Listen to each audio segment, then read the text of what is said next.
Buen día con todos los presentes, mi nombre es Laura Escalaya y en esta ocasión les voy a exponer sobre la arqueología social latinoamericana, enfocándonos en todos los aportes de José Luis Lorenzo Bautista, así también como su vida. Esta exposición es para el curso de Teoría Arqueológica 2 de la Universidad Nacional Mayor de San Marcos. Para hablar de José Luis Lorenzo Bautista, primero tenemos que saber quién fue en vida, ¿no? Por lo que he elaborado una breve, muy breve, línea de tiempo que va a abarcar desde su nacimiento hasta su fallecimiento, lo que estudió, la migración que él tuvo que hacer, ¿no? Bueno, ya vamos a hablar de eso más adelante, el aporte que hizo como tal a la arqueología social latinoamericana y algunas ideas y comentarios que tienen las personas allegadas a él y principalmente también pues sus aportes en vida, ¿no? Comencemos entonces en 1921 hablando sobre quién fue en vida José Luis Lorenzo Bautista. José Luis Lorenzo Bautista nació en España, en Madrid, el 18 de agosto de 1921. Su familia se conformaba solo por 3 personas, ya que pues él era hijo único. Él va a ser muy influenciado por su padre, José Lorenzo, quien era periodista. Él estaba presente en movimientos sociales y estaba muy ligado a lo que era la acción política. Él incluso en vida fue parte del Partido Socialista Obrero Español durante la Segunda República Española, la cual se dio pues desde 1931. Esto va a hacer que José Luis, durante su adolescencia, ya va a tener una conciencia social y una conciencia política. En general, como vamos a ver más adelante, su vida desde joven se va a ver cargada de dificultades y vicisitudes que van a obligarlo, pues no solo a él, sino a su familia, a abandonar España tras la guerra y para encontrar refugio en América, ¿no? En México, que es a donde va a ir a vivir. Aquí él va a terminar sus estudios y se va a encaminar mediante sus ideales, sus ideas, o sea, todos sus aportes que va a ir recibiendo en vida. En su centro de estudio se va a centrar la razón por la que es recordado como un investigador que ha generado grandes aportes para la región latinoamericana. Entonces, pasemos a ver sus estudios. Como sabemos, pues él es de España, él nació ahí. Entonces, sus primeros estudios los va a realizar en España, en el Instituto Escuela de Madrid. Aquí él va a obtener sus primeras formaciones académicas. Él bajo una tradición krausista, es decir, religiosa y católica, liberal y laica, ¿no? Aunque por los motivos que se han mencionado anteriormente, él no va a culminar esos estudios, se va a quedar en 5º año de bachillerato. A la edad de 16 años, por lo que ya mencioné, ¿no? De la influencia de su padre y por la conciencia social que él ya iba adquiriendo, va a ser miembro de la Juventud Socialista Unificada y de la Federación Universitaria Escolar. Ahora, veamos por qué es que él no pudo terminar esos estudios. A ese apartado le he puesto el título de migración para que entiendan un poco. Poniéndolos un poco contexto general, durante 1936 a 1939 se va a acontecer la Guerra Española. Este evento en consecuencia va a obligar a muchas familias a salir del país para no tener que sufrir la brutalidad de esta guerra. Ahora en un contexto más general de su caso en específico, tras estallar el conflicto en 1936, México, por parte de quien era en ese momento su gobernante, Lázaro Cárdenas, va a hacer que México sea el país que más apoya a la República Española. Pero ¿por qué decimos esto, no? Bueno, el precursor de la ONU, quien es entonces va a ser la Sociedad de Naciones, de mano con las democracias de Occidente, van a optar por no intervenir frente a ese conflicto. Es decir, van a darle la espalda a la República y muchos países no van a apoyar a los españoles como tal. Pues México no va a acceder a esto, se va a negar y va a apoyar a los afectados, va a refugiar cerca de 22.000 a 25.000 personas en total. Tras esto, bueno, no solo fue ese país, fueron muchos más, pero pues en este caso México, ¿no? Porque ahí fue a vivir José Luis Lorenzo. Tras eso, la familia de José Luis Lorenzo va a viajar a París, a Francia, donde ellos van a obtener la documentación adecuada para ser refugiados en América, en México. Para abril de 1939, él a bordo del barco Flandre, que es el que vemos ahí en la imagen del lado derecho, él va a llegar a México, en Veracruz exactamente, y unos días después, mediante el ferrocarril, va a llegar a la Ciudad de México, a la capital. A pesar de estos sucesos, ¿no? Que pues para un niño de tan corta edad van a ser complicados, él va a querer continuar con sus deseos de terminar sus estudios y eso lo va a realizar de la mano con algunos trabajos, o diversos trabajos que él va a realizar durante su juventud. Ahora veamos el tema de sus estudios ya una vez situado en México, ¿no?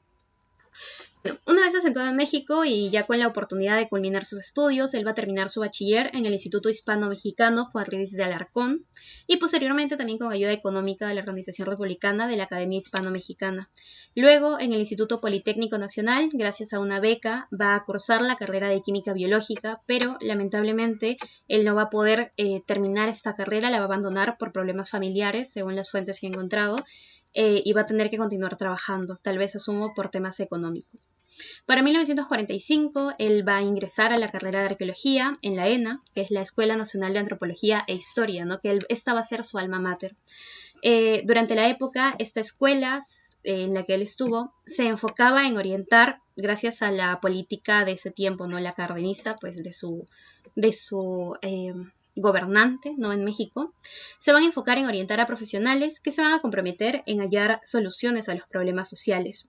Inicialmente aquí se le va a inculcar una orientación histórica con visiones europeas y luego ya con presencia de académicos estadounidenses se va a tener un enfoque cultural boasiano. Van a estar alejados de meras ideas evolucionistas. Para 1946, y ya de la mano y dirección de Pedro Armilla, realiza su primera experiencia en campo. Es a ese arqueólogo, a Pedro, a quien José Luis considera su maestro. Él dice, y cito, creo que Pedro fue mi maestro, y parafraseando lo que él dice, con él descubrí algo que recientemente han descubierto en Estados Unidos, el hilo negro, o sea, la inscripción del hombre al paisaje natural y cultural. Yo considero personalmente que él va a influenciar mucho en los enfoques del estudio que José Luis va a tomar en un futuro. Bueno, se va a incorporar ese mismo año en la 6ª temporada de Tula, en México, y como requisito de su casa, no de su institución, debe hacer prácticas en una especialidad distinta a la suya, o sea, no puede tomar solo arqueología. Entonces va a participar de las excavaciones en un sitio con arquitectura monumental desde la especialidad de etnología. Para el año siguiente, para 1947, él va a combinar sus estudios con trabajo de campo y trabajo en gabinete, colaborando en la reestructuración del Museo Nacional de Antropología. También él mencionaba la importancia de esto, pues decía que dar al público lo que hemos aprendido es nuestro trabajo. Parafraseando nuevamente, él consideraba que si no hacíamos esto no tenemos razón de existir, ¿no? Los arqueólogos. Ese mismo año, y ya luego de haber estudiado tantos años y me imagino estar maravillado con el país, él va a nacionalizarse como mexicano, ¿no? En 1947. Bueno, para 1948 va a ayudar en el Museo de Antropología e Historia en Morelia. Para 1951 va a haber un acontecimiento muy importante en su vida, pues él va a presentar su tesis bajo la dirección de su maestro, de Pedro Armillas, para optar el título de Arqueología y de maestro en Ciencias Antropológicas.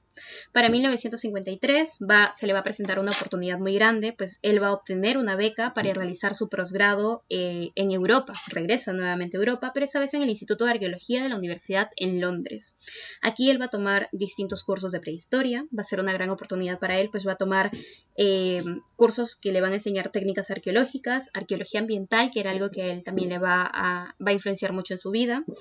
Y aquí otro tema importante es que va a ser alumno de Gordon Childe, entonces va a influenciar bastante en su vida eso también.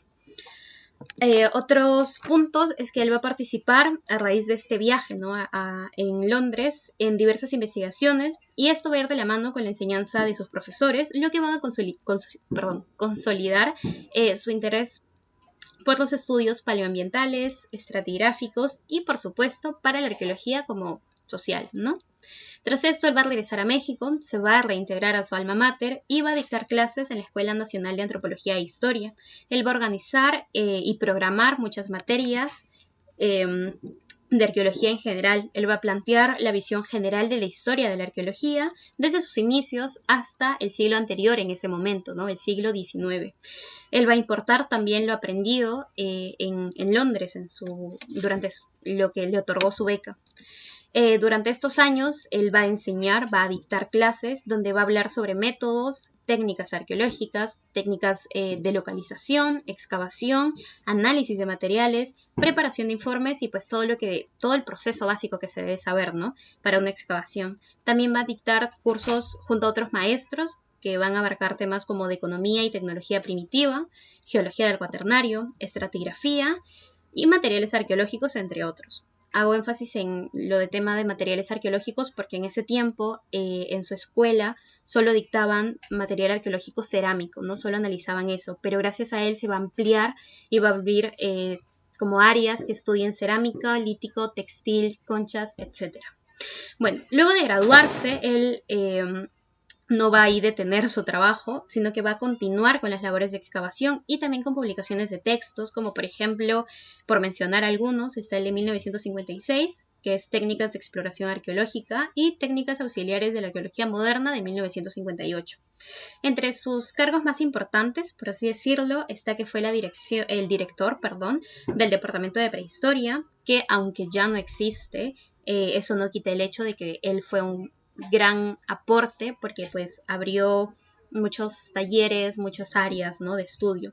Él lo va a dirigir desde 1961 hasta 1978. Aquí, como ya mencioné, él va a crear laboratorios de análisis de suelo, petrografía, paleobotánica, paleozoología, restauración y conservación de materiales arqueológicos, entre otros. Y esta última aún se mantiene, pero ya por parte de otra escuela. Obtuvo incluso cargos muy importantes como ser el director de monumentos prehispánicos, director de las labores de salvamento arqueológica en el INAM, va a ser el presidente del Consejo Arqueológico, también va a ser el jefe del Departamento de Restauración de Patrimonio Cultural en un trabajo en relación de México y la UNESCO. Y gracias a pues todos sus trabajos en vida, él no solo va a ser importante en México y pues gracias a la beca en algunas partes de Europa, sino que también va a ser muy importante dentro de Latinoamérica, incluso y especialmente en Perú, donde de la mano de la UNESCO nuevamente va a trabajar en sitios como Machu Picchu y el lago Titicaca. Ahora bien, pasemos a lo que acontece, por así decirlo, que es la parte más importante de esto, que es la reunión en Teotihuacán como tal. Para ponerlos en un contexto, en Lima, en Perú, en el año de 1974 se va a publicar el libro La arqueología como ciencia social del peruano Luis Guillermo Lumbreras, ¿no?, que es un libro muy conocido. Ese libro, aunque no va a estar en las manos aún de José Luis Lorenzo, va a causar gran admiración por él y él va a comentar que, por ejemplo, este texto causaba para los arqueólogos, quienes hace tiempo buscaban una justificación real para su trabajo. Incluso también va a causar revuelo, por así decirlo, en los estudiantes de arqueología, porque ellos van a intentar encontrar una arqueología partícipe de los problemas sociales.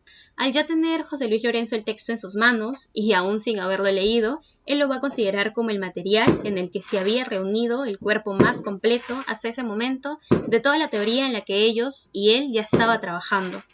En base a esto y pues a las ideas de Gordon Childe, para 1975 se va a reunir, o él va a reunir en Teotihuacán, en México, algunos investigadores como él, José Luis Lorenzo, Luis Guillermo Lumbreras, el autor del libro, a Eduardo Matos, a Julio Montané, a Mario Zanoja y otros, en verdad muchos otros que no pueden ser nombrados, él mismo lo menciona, por la poca o nula libertad de expresión por parte de sus países.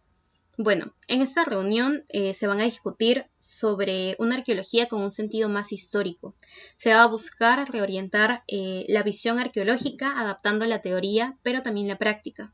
También se va a buscar que la arqueología fuera más científica y que sea menos dependiente de la agenda norteamericana. Van a buscar crear una arqueología que socialmente sea más útil para todos, ¿no?, para toda la sociedad como tal. Además, van a tratar de comprender el concepto de cultura, que para ese entonces aún era muy difuso. Ellos principalmente van a buscar enfocar a la arqueología más en lo social. Entonces, esto va a dar pase a lo que llamamos la arqueología social latinoamericana. Bueno, mejor dicho por sus siglas, la ACL.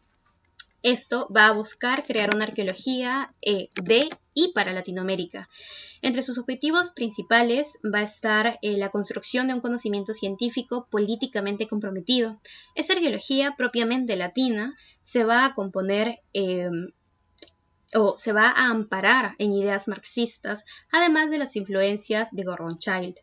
Van a poder, gracias a esto, ¿no? Gracias al enfoque de él, van a poder desarrollar un enfoque con perspectivas materialistas históricas.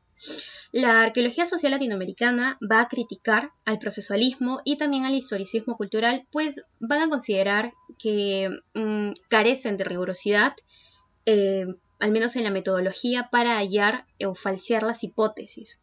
Como se mencionó, van a tener planteamientos marxistas y también de Gordon Childe, que van a estar enfocados en trabajar con la teoría y con la praxis.